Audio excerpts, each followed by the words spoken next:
Rais wa Marekani Donald Trump amesema wazi kuwa angependelea kukutana na Ayatollah Mujtaba Khamenei, kiongozi mkuu mpya wa Iran. Hii imetolewa katika kauli zake za hivi karibuni mnamo Juni 3 mwaka huu 2026.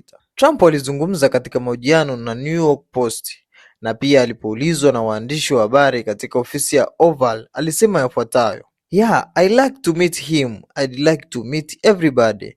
We properly meet at some point depending on how it all work out."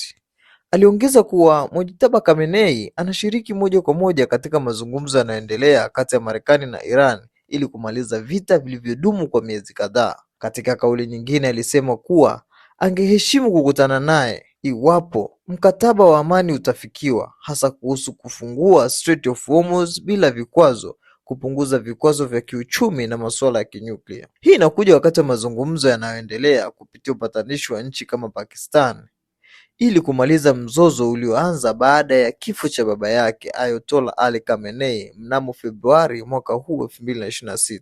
Trump ameeleza kuwa mazungumzo yanakwenda vizuri na kuna pande zote mbili zinaheshimiana kwa kiasi fulani licha ya vita. Awali, Machi mwaka huu 2026, Trump alikuwa na maoni hasi kuhusu uteuzi wa Mujtaba kama kiongozi mpya.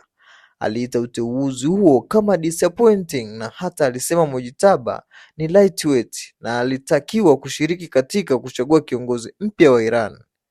Lakini sasa, huku mazungumzo ya amani yakiendelea, amebadilisha msimamo wake na kuonyesha nia ya kukutana naye moja kwa moja kama itasaidia kufikia makubaliano. Hakuna tarehe maalum iliyotangazwa kwa mkutano huo na bado ni possible, inategemea na maendeleo ya mazungumzo. Hali nchini Iran bado ni tete kutokana na athari za vita na baadhi ya ripoti zinaeleza kwamba Mujtaba anaweza kuwa na matatizo ya kiafya, jambo ambalo Trump aligusia kidogo.